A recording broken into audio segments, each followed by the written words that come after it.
السلام علیکم، کیسے ہیں آپ سب؟ امید ہے خیر خیریت سے ہوں گے۔ اس دعا کے ساتھ جہاں رہیں ہنستے رہیں مسکراتے رہیں، دوسروں کے چہرے پر خوشیاں بکھیرتے رہیں۔ ناول رمز جنون، تحریر ہے نور آصف کی، ایپیسوڈ نمبر 63 پارٹ 3۔ اگر آپ میرے چینل پر نئے ہیں تو جلدی سے جا کے میرے چینل کو لائک، شیئر اور سبسکرائب کریں۔ آئیں اپنے ناول کا آغاز کرتے ہیں۔ درخزئی خانزادہ کی گاڑی اس کی حویلی کی طرف بڑھ رہی تھی۔ ابھی رات گہرے سیاہ تاریک اندھیرے پر مشتمل تھی۔ ملالہ خان درخزئی خانزادہ کی بھیگی شال اپنے وجود پر اوڑھے سردی کی شدت کی وجہ سے لرز رہی تھی۔ باقی رہی صحیح کسر درخزئی خانزادہ کی بے اعتنائی بے رخی نے پوری کر دی تھی۔ پورے راستے اس کی ماتمی کرب زدہ پرسوز سسکیاں گاڑی میں گونجتی جا رہی تھیں۔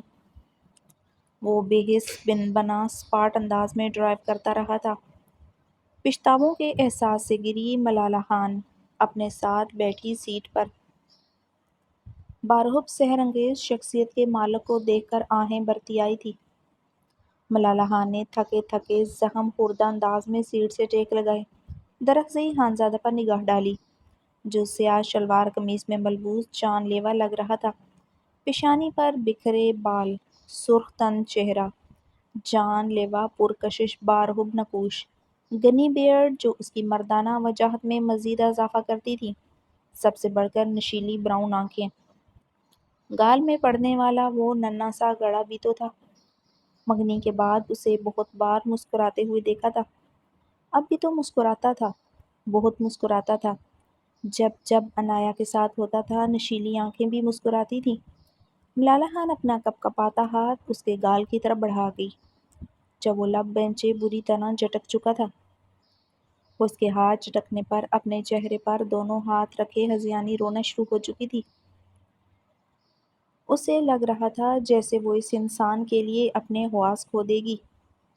کسی دن اس کا نروس بریک ڈاؤن ہو جائے گا، اور کچھ نہیں تو اسے ہسٹریائی دورے پڑنا شروع ہو جائیں گے۔ اسے دن رات عنایا کے ساتھ ساتھ سوچ کر وہ نیم پاگل ہو رہی تھی۔ وہ اس سب سے نکلنا چاہتی تھی۔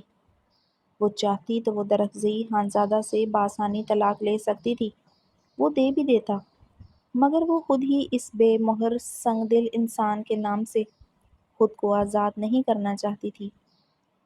زندگی صرف ایک ہی نام کے ایک ہی وجود کے گرد گھومتی تھی، وہ تھا درخزئی خانزادہ۔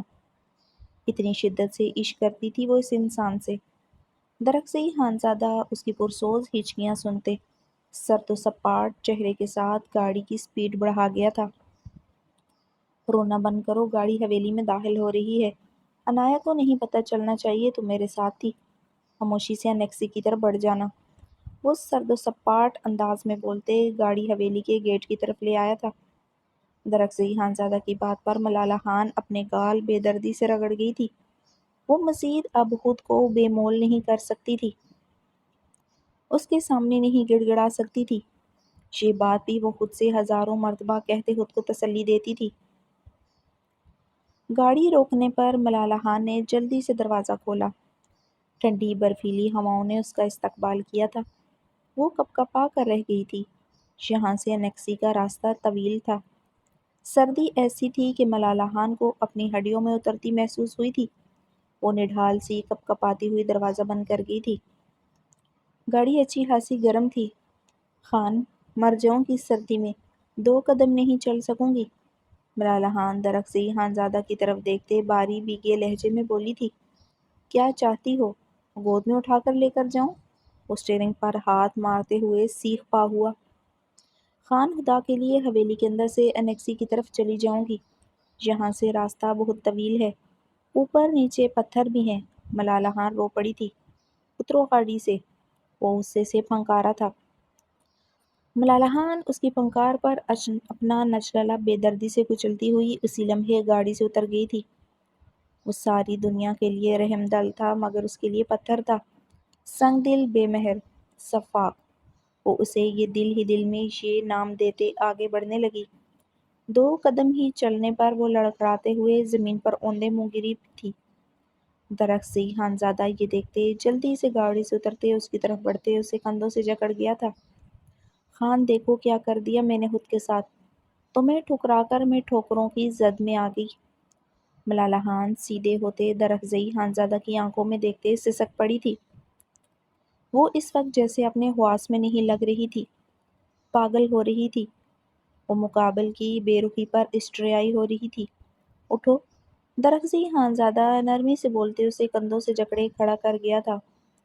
ایک لمحے کے لیے اس پر ترس سا آیا تھا۔ ایک بار سینے میں چھپا لو خان، سردی کی شدت کم ہو جائے گی۔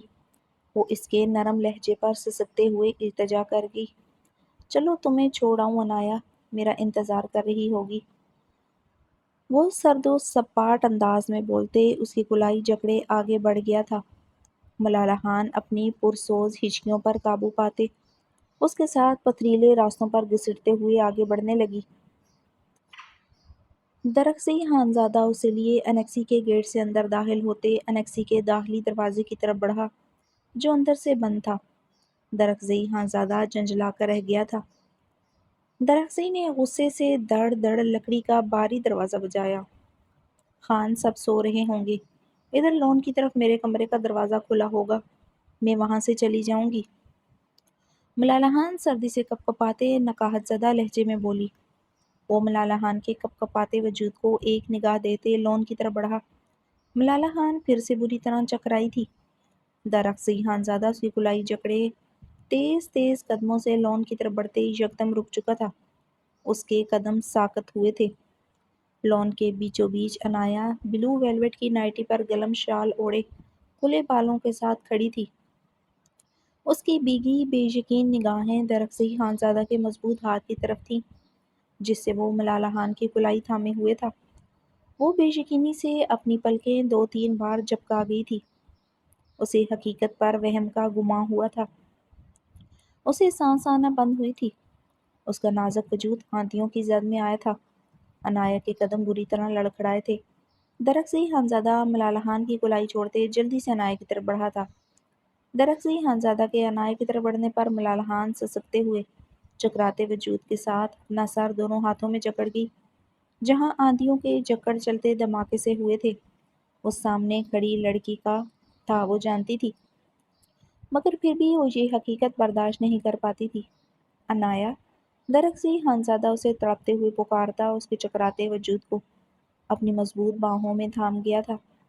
وہ سر نفی میں ہلاتے ہوئے اپنے کپکپاتے ہاتھوں سے درخزئی کی شرٹ مٹھیوں میں جکڑ گئی تھی۔ سوین اندر چلو، میں تمہیں سب بتاتا ہوں۔ درخزئی اس کے گال پر نرمی سے ہاتھ رکھ گیا تھا۔ ہاتھ مت لگائیں اس ہاتھ سے جس سے کسی غیر عورت کو چھوا۔ انایا درخزئی خانزادہ کا ہاتھ بری طرح جھٹک گئی تھی۔ سوین، درخزئی خانزادہ نے اس کے ہاتھ جھٹکنے پر اسے سختی سے پکارتے اس کی کمر پر اپنا حصار مضبوط کیا۔ مت پکارے مجھے سوین۔ وہ درخزئی خانزادہ کو دونوں ہاتھوں سے دور دھکیلتے ہوئے ہذیانے چیخی تھی۔ انایا کیوں چیخ رہی ہو؟ رات کے اس پہر کیا ثابت کرنا چاہتی ہو؟ درخزئی خانزادہ اس کے یوں چیخنے پر بری طرح مشتعل ہوتے اسے اب چھوڑ چکا تھا۔ مقابل کے یوں چھوڑنے پر وہ اذیت کی انتہا پر خود کو محسوس کرنے لگی تھی۔ جو رات کے اس پہر آپ اس عورت کے ساتھ حویلی میں داخل ہوتے کر رہے ہیں، کہاں سے آ رہے ہیں درخزئی؟ کیا کر کے آ رہے ہیں؟ انایا حلق کے بل چیخی تھی۔ انایا، کچھ نہیں کیا میں نے، آواز نیچی رکھو۔ درخزئی خانزادہ اس کی اونچی آواز پر اپنا ضبط کھوتے غرایا تھا۔ کچھ نہیں کیا، ابھی بھی یہ کہہ رہے ہیں؟ انایا زخمی سی ہنسی تھی۔ ایک غیر عورت کی کلائی جکڑے چوروں کی طرح دبے پاؤں اندر داخل ہوئے آپ کے وجود پر آپ کی چادر اور آپ کہہ رہے ہیں کچھ نہیں کیا؟ انایا زخمی سا ہنستے ہوئے ملالہ خان کی طرف بڑھی جو روتے ہوئے لرزتے ہوئے درخزئی کو دیکھ رہی تھی۔ کیا چاہتی ہو تم؟ تمہیں میرا شوہر ہی نظر آتا ہے؟ میرا درخزئی ہی نظر آتا ہے؟ یہاں کے باقی خان مر گئے ہیں کیا؟ ان کے پاس وجاہت نہیں، مردانگی نہیں کیا؟ اپنی خوبصورتی کے جلوے دکھانے ہیں تو جاؤ، شہر بھرا پڑا ہے۔ انایا ملالہ خان کے مقابل آتے سلگتے بیکے لہجے میں غرائی تھی۔ خان، ملالہ خان نے روتے ہوئے درخزئی خانزادہ کو شکوہ کناں لہجے میں پکارا۔ بیوی تھی وہ بھی تھی اس کی۔ ملالہ خان کے لہجے میں شکوے کی گہری رمق تھی۔ ملالہ خان کے درخزئی کو پکارنا انایا کو شعلوں میں دہکا چکا تھا۔ انایا کا ہاتھ ملالہ خان کے گال کی زینت بنا تھا۔ ملالہ خان بری طرح لڑکھڑائی تھی۔ وہ بری طرح سسکاریاں برتے اپنی شکوہ کے نگاہ درخزئی خانزادہ پر گاڑ گئی، جو اپنی پیشانی انگلی سے مسلتے ہوئے ضبط کے کھڑا یہ سب دیکھ رہا تھا۔ آئندہ درخزئی کو خان پکارا تمہاری زبان کھینچ لوں گی میں۔ انایا دھمکی آمیز لہجے میں غوراتے ہوئے اس کے وجود سے درخزئی کی چادر اتار گئی تھی۔ ملالہ خان تنگ سی سیاہ فراک میں ملبوس تھی۔ اس کا قیامت خیز بدن مزید نمایاں ہوا تھا۔ اوڑھ لو ورنہ تم سچ میں میرے درخزئی کو اپنے جلوے دکھاؤ گی اور میرا درخزئی دیکھنے پر مجبور ہو جائے۔ انایا زخمی سا ہنستے ہوئے اسے وہ چادر پھر سے تھما گئی تھی۔ Anaya just shut up okay, حد مت کراس کرو۔ درخزئی خانزادہ انایا کی طرف دیکھتے ہوئے انگا شہادت اٹھائے اسے وارن کر گیا تھا۔ انگلی نیچے کریں درخزئی، آپ مجھے یہ انگلی نہیں دکھا سکتے۔ آدھی رات کو ایک غیر عورت کے ساتھ آپ باہر سے آئے، کیا کرنے گئے تھے اس کے ساتھ؟ عیاشی ہی کرنی تھی تو یہاں ہی کر لیتے۔ عیاشی کا اڈا تو آپ کو خانم بی بی پرووائڈ کر دیتی، وہ بھی اپنے کمرے میں۔ انایا، درخزئی خانزادہ دہاڑتے ہوئے اپنا ہاتھ اٹھا گیا تھا۔ انایا اپنے گال پر ہاتھ رکھتے سہمتے ہوئے کئی قدم پیچھے ہوئی تھی۔ درخزئی گہرے سانس لیتے سرخ چہرے کے ساتھ انایا کو دیکھتے، اپنا ہاتھ ہوا میں معلق کیے ہوئے تھا۔ اٹھا لیا سمجھو مار لیا۔ انایا شدت غم سے ہچیوں سے روتے ہوئے بولی۔ درخزئی اس کی ہچیوں پر لب پہنچے اپنا معلق ہاتھ پہلو میں گراتے مٹھی دبوچ گیا تھا۔ یہ ہاتھ اس وقت نہیں اٹھا جب مائیکل کے ساتھ کلب میں بیٹھی تھی، جب میں حویلی سے بھاگ رہی تھی، میرے لیے گولی کھائی، گھنٹوں ڈرائیو کر کے آئی۔ یہ ہاتھ تب نہیں اٹھا درخزئی۔ یہ ہاتھ آج اٹھا کر ثابت کر دیا آپ نے کہ مجھ سے زیادہ عزیز آپ کے یہ دھوکے باز رشتے ہیں۔ انایا شدت غم سے روتے ہوئے ہذیانی چیخی تھی۔ اس کی چیخیں رات کے اس پہر پوری حویلی میں گونج رہی تھیں۔ شور شرابے پر خانمبی اور بہرمن انیکسی سے نکلتے ہوئے آئے تھے۔ درخزئی ملالہ انایا کو دیکھتے خانمبی حیرت و استعجاب سے درخزئی کی طرف بڑھیں۔ آگے آپ کے سگے رشتہ دار، آپ کے سب کچھ، جائیے پیر پڑ جائیں اپنے خانمبی کے۔ میں میرا بچہ جائیں باڑ میں۔ انایا اپنے بال مٹھیوں میں جکڑے ہذیانی چیخی تھی۔ بچہ؟ درخزئی کے لب بے آواز پڑپڑائے تھے۔ ملالہ خان بری طرح چکرائی تھی۔ خانم بی کا رنگ زرد ہوا تھا۔ آپ کا بچہ، ماں بننے والی ہوں میں۔ سرپرائز دینا چاہتی تھی آپ کو۔ پوری رات یہاں اتنی سردی میں کھڑے آپ کا انتظار کرتی رہی، مگر جو سرپرائز آپ نے دیا ہے وہ میں کبھی نہیں بھول سکوں گی۔ انایا روتے ہوئے اندر کی طرف بھاگی تھی۔ انایا، درخزئی خانزادہ اسے یوں بھاگتے دیکھ کر بدحواس ہوتے اس کے پیچھے بھاگا تھا۔ ملالہ خان چکراتے وجود کے ساتھ زمین پر گر چکی تھی۔ للما خانم ملالہ خان کو غصے سے دیکھتے شفاق انداز میں وہاں سے چلی گئی تھی۔ انایا پریگننٹ ہو گئی، وہ اس سب کا قصور ملالہ خان کو سمجھ رہی تھی۔ یہ تمہارا بیٹی ہے مورے۔ بہرمن للما خانم کو ملالہ خان کو یوں ہی چھوڑتے دیکھتے بولا تھا۔ وہ بنا کوئی جواب دیے آگے بڑھ گئی تھی۔ ہم کو کیا، جب اس کا مورے اور اس کا خاوند کو ہی پرواہ نہیں، ہم تو سوتیلا بائی ہے، ہم کو کیا، ہسکم جہاں پاک۔ بہرمن بڑبڑاتے ہوئے انیکسی کی طرف بڑھا تھا۔ اس کے قدم رکے تھے۔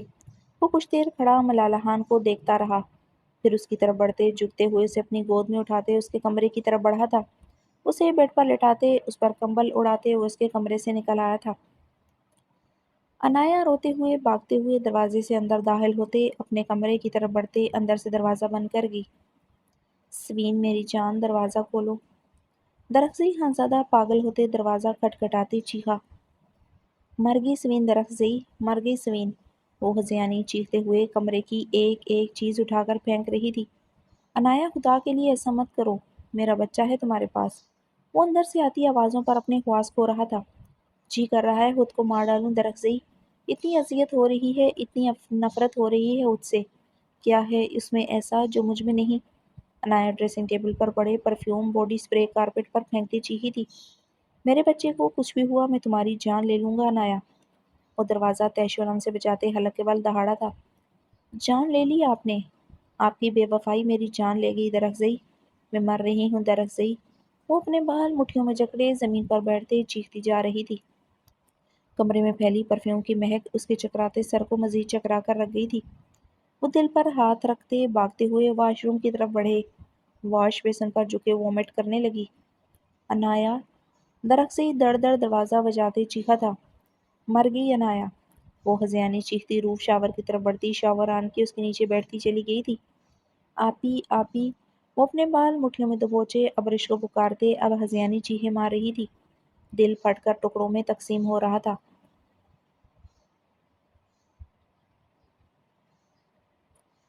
آریان خان زادہ کوٹ اپنے بازو پر ڈالے اپنے باری بوٹوں کی دمک سے اندر داخل ہوا تھا۔ اس وقت رات کے 9 بج رہے تھے۔ وہ اپنے سلکی بالوں میں انگلیاں پھیرتے لاؤنج میں داخل ہوا۔ لاؤنج میں گمبھیر خاموشی چھائی ہوئی تھی، ورنہ زیادہ تر شازمہان اور اشنہان لاؤنج میں ٹی وی دیکھتے ہوئے ملتی۔ پچھلے کچھ دنوں سے زرمش بھی در لاؤنج میں شازمہان اور اشنہان کے ساتھ بیٹھے ہوتی تھی۔ وہ اپنا کوٹ صوفے پر اچھالتے سنجیدگی سے کچن کی طرف بڑھ گیا تھا۔ وہ وائٹ کلر کے امریکن طرز کے چمچماتے کچن میں داخل ہوا، جہاں میل شیف ڈنر تیار کر رہا تھا۔ کچن میں اشتہا انگیز خوشبو پھیلی ہوئی تھی۔ آریان خان زادہ کچن کی سلیب پر مختلف ڈشز سجی دیکھ کر حیران ہوا تھا۔ شیف سب کی پسند کا الگ الگ کھانا بناتا تھا، مگر اتنا اہتمام نہیں ہوتا تھا جتنا آج تھا۔ کھانے کی کوانٹٹی بھی زیادہ تھی۔ وہ جریر، اتنا اہتمام، سب کچھ ٹھیک ہے؟ آریان خان زادہ سنجیدگی سے استفار کرتے اپنی آستین کونیوں تک فولڈ کرنے لگا۔ جی سر، سب ٹھیک ہے، میم نے آرڈر دیا تھا کچھ خاص مہمانوں کے لیے ڈنر تیار کیا جائے۔ جریر نے جواباً مسکراتے ہوئے جواب دیا۔ جریر کے جواب پر آریان خان زادہ کی سبز آنکھوں میں حیرانگی بڑھی تھی۔ وہ مزید کوئی بھی سوال کیے بغیر کچن سے نکلتے حویلی کے الگ تھلگ بہت بڑے ڈائننگ روم کی طرف بڑھا۔ وہ ڈائننگ روم کا بہت بڑا گلاس ڈور کھولتا اندر داخل ہوا۔ اس کے باری قدم ڈائننگ روم کے وسط میں رکے تھے۔ رنگت میں شدید قسم کی سرخیاں دیکھی تھیں۔ ڈائننگ روم میں 2 خواتین سیاہ چادر میں لپٹی پورے پردے میں ملبوس صوفے پر بیٹھی تھیں۔ ان کے سامنے ہی شازمہان اور اشنہان بیٹھی تھی۔ رشنہان شازمہان کے قریب بیٹھی بری طرح اپنے لب چبا رہی تھی۔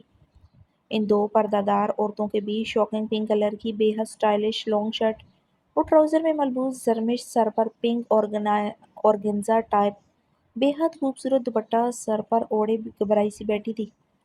لبوں پر شاکنگ پنک ہی لپسٹک لگائے ہوئے تھی۔ لمبے سلکی چاکلیٹی بال کھلے ہوئے تھے۔ وہ نظر لگ جانے کی حد تک حسین لگ رہی تھی۔ ہم کو آپ کا بیٹی بہت پسند آیا ہے، ماشاء اللہ بہت خوبصورت ہے، ان میں سے ایک عورت پشتو میں بولی تھی۔ واٹس گوئنگ آن ہیئر موم؟ آریان خان زادہ غصے سے آگے بڑھتے زرمش کو کلائی سے جکڑے کھڑا کر گیا تھا۔ وہ ان 2 عورتوں کے درمیان بیٹھی برداشت نہیں ہوئی تھی جو اسے اوپر سے نیچے تک گھور رہی تھی۔ زرمش ہڑبڑاتے ہوئے فک رنگت کے ساتھ آریان خان زادہ کو دیکھ رہی تھی، بلکہ وہ باقاعدہ تھر تھر کانپنا شروع ہو چکی تھی۔ شازمہان رشنہان اپنی اپنی جگہ سے اٹھتی کھڑی ہوئی تھی۔ وہ 2 عورتیں بھی کھڑی ہو چکی تھیں۔ یہ کیا بدتمیزی ہے آریان؟ جہاں جو کچھ بھی ہو رہا ہے اسے جانے دو۔ تم یہ بتاؤ تمہیں غیر لڑکی کو ایسے کیسے چھو سکتے ہو؟ شازمہان نے جواباً سنجیدگی سے آریان خان زادہ سے سوال کیا۔ شازمہان کے سوال پر وہ زرمش کی کلائی اسی لمحے چھوڑ گیا تھا۔ زرمش جلدی سے آریان خان زادہ سے کئی قدم دور ہوئی تھی۔ وہ خود پر قابو پاتے جبڑے بینچے اب صورتحال کو سمجھنے کی کوشش کر رہا تھا۔ تم یہاں سے جاؤ آریان، تمہاری یہاں ضرورت نہیں ہے، مجھے ان خواتین سے بات کرنے دو۔ تم آنے میں لیٹ ہو گئے ہو، ابھی ان کا بیٹا مراد خان ہو کر چلا گیا ہے، ورنہ تمہاری اس سے ملاقات ضرور ہوتی۔ شازمہان نے سامنے کھڑی ایک عورت کی طرف اشارہ کرتے آریان سے کہا۔ وہ عورتیں ہونک چہروں کے ساتھ سب کچھ سمجھنے کی کوشش کر رہی تھی۔ انہیں اردو نہیں آتی تھی، یہاں کیا ہو رہا تھا وہ سمجھ نہیں پا رہی تھی۔ زرمش اور رشنا نے حیرانگی سے شازمہان کو دیکھا تھا جو جھوٹ بول رہی تھی۔ یہاں ان 2 عورتوں کے علاوہ کوئی نہیں آیا تھا۔ ان کا بیٹا یہاں آیا تھا، کیوں؟ کس لیے موم؟ کیا مطلب موم، یہاں پر کیا ہو رہا ہے؟ آریان خان زادہ نے بمشکل خود پر ضبط کرتے استفار کیا۔ اس کی سرخ و سفید رنگت میں مزید سرخیاں گلی تھی۔ وہ دانت پر دانت جمائے اپنے وجود کی ظاہر ہوتی نیلی رگوں پر بمشکل قابو پائے ہوئے تھا۔ کسی خاص مقصد کے لیے آیا تھا، شازمہان نے سنجیدگی سے جواب دیا۔ واٹ؟ کیا کہہ رہی ہو موم؟ کس خاص مقصد کے لیے؟ اور وہ کیا حویلی کے اندر بھی آیا تھا؟ آریان خان زادہ نے غصے سے پاگل بڑکتے ہوئے سوال کیا تھا۔ شریانوں میں بہتا خون بوائلنگ پوائنٹ پر آیا تھا۔ شازمہان خاموشی سے اب آریان کو دیکھ رہی تھی۔ انہوں نے کوئی جواب نہیں دیا تھا۔ وہ دہکتی نگاہوں سے شازمہان کو دیکھتے اب زرمش پر اپنی خون اتری نگاہیں گاڑ گیا تھا۔ جو اگر اتنی بن سنور کر کسی مرد کے سامنے گئی تھی تو وہ اس کے بخیے اداڑنے کا ارادہ رکھتا تھا۔ وہ ان عورتوں کے بیچ اتنی بن سنور کر بیٹھی برداشت نہیں ہوئی تھی۔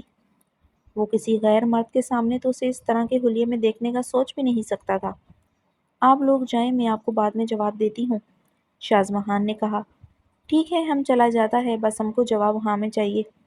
ان میں سے ایک عورت زرمش کی طرف بڑھتے اسے خود کے ساتھ لگاتی زرمش کی پیشانی کو چوم گئی تھی۔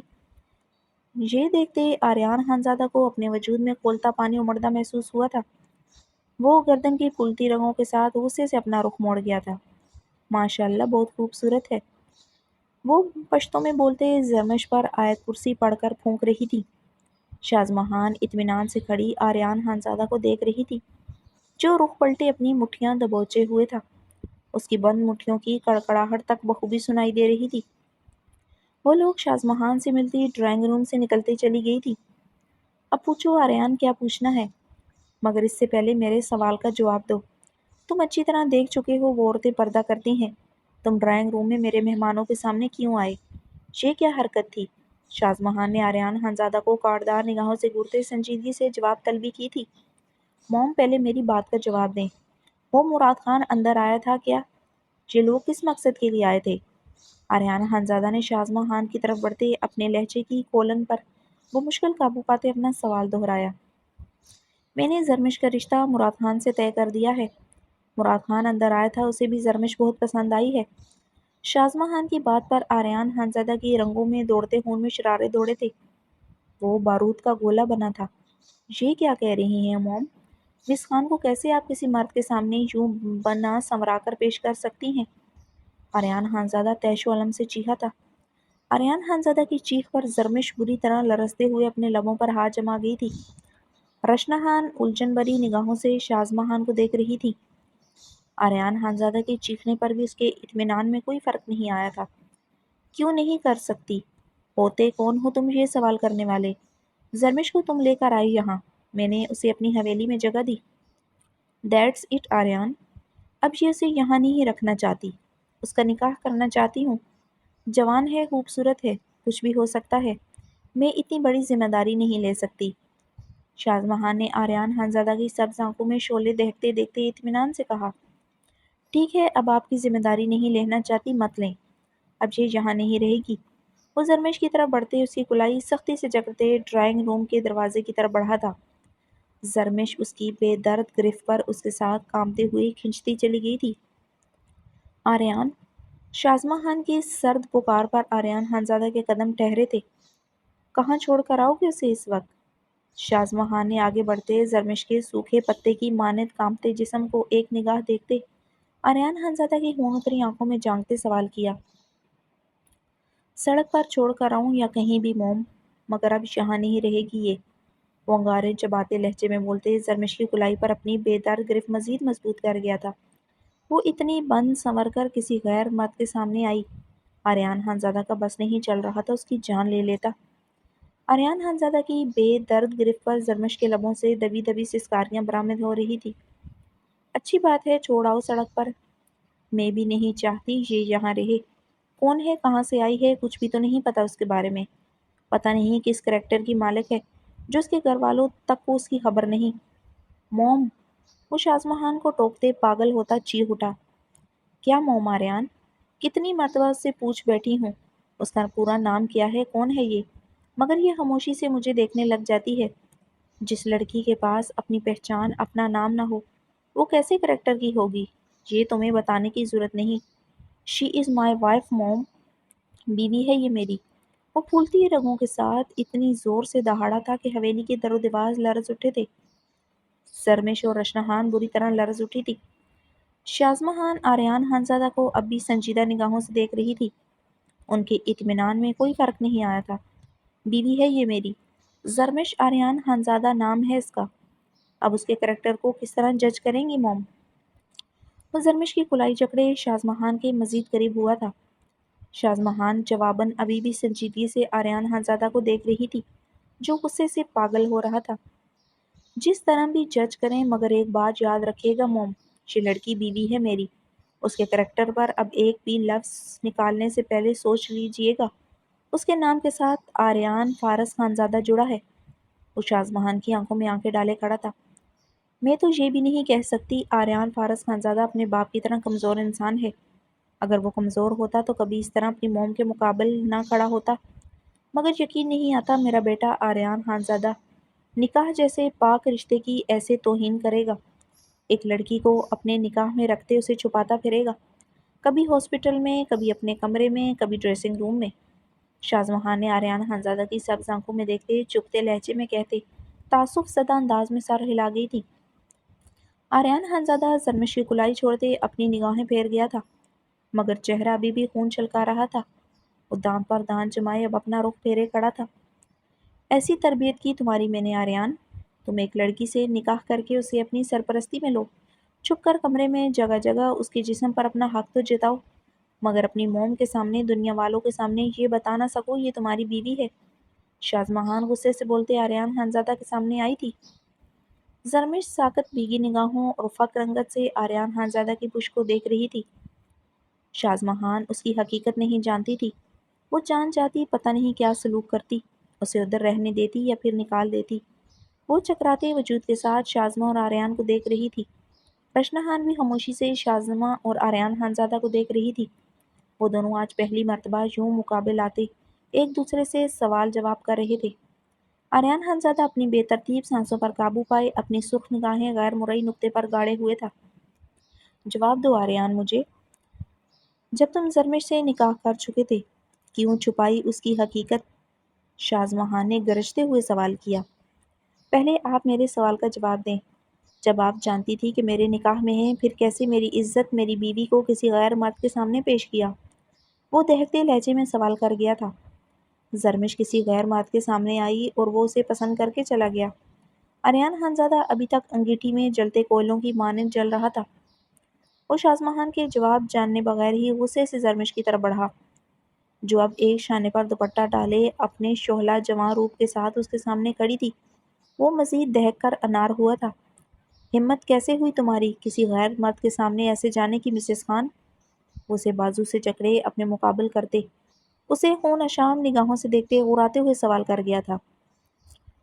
کوئی مرد نہیں آیا آریان، وہ ٹوٹے لفظوں سے بولتے بری طرح کانپتے ہوئے رو دی تھی۔ جھوٹ بول رہی ہو مسز خان۔ آریان خانزادہ شازمہان کا لحاظ کیے بغیر شعلوں کی مانند جلتے ہوئے دہاڑ اٹھا تھا۔ آنٹی، زرمش نے بری طرح کانپتے ہوئے شازمہان کی طرف دیکھا تھا۔ موم کی طرف مت دیکھو مسز خان، تم کیوں آئی اس مراد خان کے سامنے؟ موم تمہیں کاٹ کر بھی پھینک دیتی پھر بھی تمہیں نہیں آنا چاہیے تھا۔ آریان خانزادہ تندور کی مانند دہکتے ہوئے لہجے میں استفار کیا۔ چھوڑو اسے آریان، شازمہان حکمیہ لہجے میں بولتے زرمش کی طرف بڑھی تھی۔ آریان خانزادہ شازمہان کے حکم پر اسی لمحے زرمش کو اپنی گرفت سے آزاد کر گیا۔ آنٹی، وہ کانپتے ہوئے شازمہان کے گلے لگتے رونے لگی تھی۔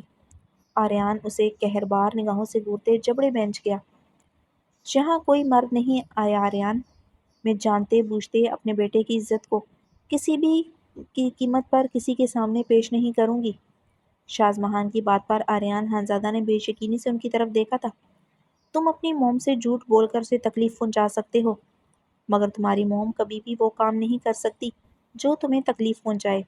شازمہان نے زرمش کو خود سے نرمی سے علادہ کرتے آریان کی آنکھوں میں دیکھتے کہا۔ آریان اپنی آئی برو مسلتے ہوئے لب بینچ سے نظریں چرا گیا تھا۔ وہ عورتیں زرمش کے رشتے کے لیے ضرور آئی تھیں، مگر ان کا بیٹا نہیں آیا تھا۔ ان کا بیٹا تو فورن کنٹری میں ہوتا ہے۔ مجھے صرف تمہارے لبوں سے سچائی جاننا چاہتی تھی۔ تم پورے فخر سے زرمش کو اپنی بیوی کہو، اسے اپنا نام دو۔ میں صرف یہ چاہتی تھی، مگر مجھے ابھی بھی سمجھ نہیں آیا تم اتنی بڑی سچائی مجھ سے کیسے چھپا سکتے ہو۔ تم جیسا مضبوط انسان کیسے ایک لڑکی کو اپنی پناہوں میں لینے کے باوجود اس کے وجود سے انکاری ہو سکتا ہے؟ کیوں کیا آریان، کیوں کیا تم نے یہ سب؟ شازمہان نے برفیلے لہجے میں سوال داغا تھا۔ آپ کی وجہ سے موم، مجھے لگا شاید آپ میرا یوں نکاح کرنا برداشت نہیں کر سکیں۔ میں آپ کو تکلیف نہیں دینا چاہتا تھا۔ آریان خانزادہ شازمہان کی طرف بڑھتے ان کے دونوں ہاتھ نرمی سے تھامتے، نرمی سے لبوں سے لگا گیا تھا۔ You've let me down Aryan, تم نے مجھے بہت مایوس کیا ہے آریان۔ شازمہان انگریزی میں ڈبڈبائے لہجے میں بولتے اپنے ہاتھ چھڑواتے صوفے پر نڈھال سی بیٹھی تھی۔